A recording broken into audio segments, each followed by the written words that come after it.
बिस्मिल्लाहिर्रहमानिर्रहीम। आज यहाँ भिटशा में भाई कहीं था लतीफ़ सरकार की 281वें उर्स मुबारक के सिलसिले में मज़ार पे हाज़िरी दी है।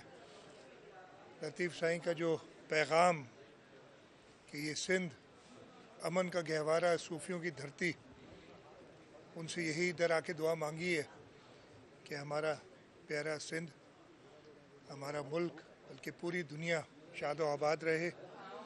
जैसे दुआ लतीफ़ साईं ने रब ताला से मांगी थी, वही दुआ हम भी मांगते हैं कि इंशाअल्लाह ताला सिंध हमेशा शाद और आबाद रहेगा। अज लतीफ़ सरकार जी 281वें उर्स मुबारक के सिलसिले में हिते हाज़िर थियो आहियां। हिते अची उहा ई दुआ घुरी थम त असांजो प्यारो सूबो, असांजो मुल्क, पर के सॼी दुनिया जीअं त लतीफ़ साईं पाण रब ताला खां दुआ कई, वो हमेशा शाद ई आबाद रहे। अच्छा सर, ये बताएं कि वफाकी हुकूमत ने वज़ीर आज़म ने आज बिलावल साहब को मदऊ किया है, तो ये बताएं कि आप भी उसमें शरीक हो रहे हैं, एक बात तो ये। दूसरा कि आपके सिंध के कौन से तफ़ज़ात हैं जो आज आप वफाकी हुकूमत के आगे, वज़ीर आज़म के आगे? नहीं, देखिए, सबसे पहले मैं तो शरीक नहीं हो रहा, चेयरमैन साहब जा रहे हैं। चेयरमैन साहब पाकिस्तान की वो पार्टी जो चारों सूबों में मौजूद है, वाहिद पार्टी है जो चारों सूबों में जिसकी नुमाइंदगी है, उस पार्टी के सरबराह की हैसियत से वज़ीर आज़म पाकिस्तान से मिल रहे हैं और वो सूबा सिंध की नहीं, पूरे पाकिस्तान के अवाम के लिए बात करेंगे और जो हमारे मसाइल हैं, जो हमारे इश्यूज़ हैं, उनको भी रेस करेंगे। लेकिन जो मैं ख़ास बता रहा हूँ बात कि वो पूरे पाकिस्तान में, इसलिए कि वाहिद पाकिस्तान पीपल्स पार्टी है जो चारों सूबों में इस वक्त हर ऐवान में मौजूद है। सर ये बताएं गवर्नर KPK ने एक वज़ीर जो KPK का था, उन्होंने इस्तीफ़ा दिया और गवर्नर साहब ने ये कहा कि भाई वहाँ पे उनके अपने लोगों ने अदम एतमाद कर दिया है, जबकि सिंध में भी आपके सूबाई वज़ीर के वालिद ने ये कहा है कि भाई ये सिंध हुकूमत नाकाम हो चुकी है अमन अमान के क़याम में। और वाकई सर हम ये देख रहे हैं मुसलसल, ख़ास करके कराची और उत्तर सिंध में रोज़ाना कत्ल, डकैती और रेज़नी की वारदातें कम हो नहीं पा रही, और वो IG सिंध को भी ख़त लिख चुके हैं और ऐवान में भी मैं बताता हूँ, मैं आपको बताता हूँ। मैं बहुत एहतराम करता हूँ उनका, लेकिन उनकी राय से मुत्तफ़िक नहीं हूँ, बिल्कुल मुत्तफ़िक नहीं हूँ। आप लोग सहाफ़ी आप ख़ुद देख लें, नहीं तो कहेंगे तो मैं कहूँगा कि इधर आपको ब्रीफ कर देंगे। जो बदअमनी की लहर दिसंबर जनवरी में थी, आप कंपेयर कर लेना, हम पिछले साल यानी 2023 के अगस्त में हमारी हुकूमत गई थी, उस वक्त जो हाल था, और फिर जब हम फरवरी के एंड में वापस आए, उस वक्त क्या पोजीशन थी, और उससे बहुत बेहतर है पोजीशन। उस वक्त से इस वक्त बहुत बेहतर है पोजीशन। और सिंध हुकूमत, सिंध सूबा पाकिस्तान के किसी और जगह से कम महफूज नहीं है।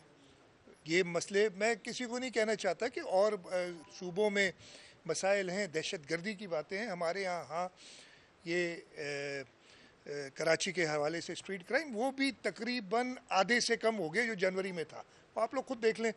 दूसरा, आपने बात की डाकुओं की, तो वो भी किडनैपिंग की जो वारदातें हैं वो बहुत कम हो गई हैं पहले से, और बहुत लोग डाकू मारे गए, पकड़े गए।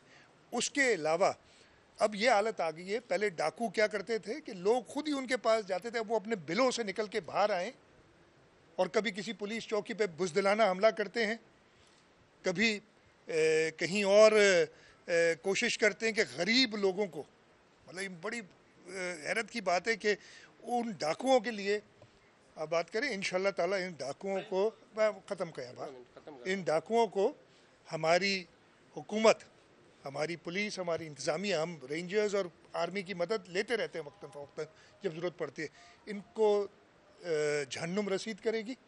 और इंशाअल्लाह ताला सिंध जब तक भिटाई और कलंदर की दुआएं हमें सिंध को कोई नुकसान नहीं पहुंचा। वज़ीर-ए-आला सिंध आमने सामने, कभी बेवकूफ़ी के अल्फाज, कोई आमने सामने नहीं है, तरक्की के बातें, कोई आमने सामने नहीं है। ये लोगों का जो इस वक्त दर्द है कि जो महंगाई हो गई है, बिजली की, और मैंने इसीलिए कहा आज चेयरमैन साहब भी बात कर रहे हैं, पूरे पाकिस्तान की बात करेंगे और हम सब मिलके पाकिस्तान की बेहतरी और पाकिस्तान की आवाम की मफाद में बात कर रहे हैं। पंजाब में बजट, ये जो मुल्क भर में मोटरवेज बनते हैं वो वफाक और सिंध हुकूमत की जो मुश्तरका बजट है उससे बनते हैं, क्या सबब है कि ये जो हैदराबाद शहर मोटर, मैं बता जवाब दे तो समझ गए सवाल आपका ना। मोटरवेज वफाक बनाती है, वो वफाक के हैं। बहुत एहतराम के साथ वफाकी हुकूमत से पहली बार नहीं कई बार मैं ये गिला कर चुका हूँ कि सिंध में उन्होंने कोई मोटरवे नहीं बनाया। सक्खर से लेके मुल्तान के कुछ 100-150 किलोमीटर, शायद 125 किलोमीटर सिंध के अंदर है। उसके अलावा हैदराबाद से सक्खर और सक्खर कराची भी मोटरवे नहीं है। और ये बात मैं ना सिर्फ मौजूदा वज़ीर आज़म बल्कि इससे पिछले वज़ीर आज़म को भी कह चुका हूँ। और इसके मुकाबले में कल मेरे पास आए थे पंजाब से कुछ सहाफ़ी। आप जो सिंध हुकूमत रोड बनाती है, और आपने देखे होंगे यहाँ मटियारी ज़िले में भी बनाए हैं, सांगड़ आपके साथ है बिल्कुल, उधर भी बनाए हैं, शहीद बेनज़ीराबाद ज़िला है वहाँ भी बनाए, या करीब, मैं दूर की बात नहीं कर रहा, जो सिंध हुकूमत रोड बनाती है वो आपने देखे। मैं नहीं कहना चाहता किसी और जगह पे उन्होंने मुझे कहा कि इतने बेहतर रोड, प्रोविंशियल रोड्स नहीं बने हुए। तो ये शिकायत हमारी वफाक से है और अभी भी हम कह रहे हैं कि इस वक्त ये सक्खर हैदराबाद मोटरवे, कराची हैदराबाद मोटरवे को भी बेहतर करें। हमारी जो, मैं परसों था लाड़काना और कंबर शदात को, दादू जामशुरो का मैंने दौरा किया था, और उसमें जो सबसे कमज़ोरी हमारी इस वक्त है फ्लड के हवाले से वो है RBOD, और मेन नारा वाली ड्रेन जिसको RBOD 1 शायद कहते हैं आप, वो सबसे कमज़ोर है और वो वफाक की ज़िम्मेदारी है, वो वापडा के पास है। बाकी हमारे बंद मजबूत हैं। हमने जो कोशिश, अल्लाह कुदरत से कोई झगड़ा नहीं, कोई लड़ाई नहीं कर सकता, लेकिन इंसान अपनी कोशिश करता है। और मैंने वफाक को उसके बारे में लिखा है, और मैंने फिर उस दिन मजबूर होके परसों मिनिस्टर इरिगेशन को कहा कि जी जहाँ जहाँ कमज़ोरियाँ हैं आप काम कराएं, हम पैसे खर्च करेंगे, इसलिए कि नुकसान हमें ही होता है, और हम बिल करेंगे वफाक को इसका। और कल से वो काम शुरू भी हो गया। अब चाहेंगे तो मैं आपको दिखा, सर, बहुत मुझे आगे जाना।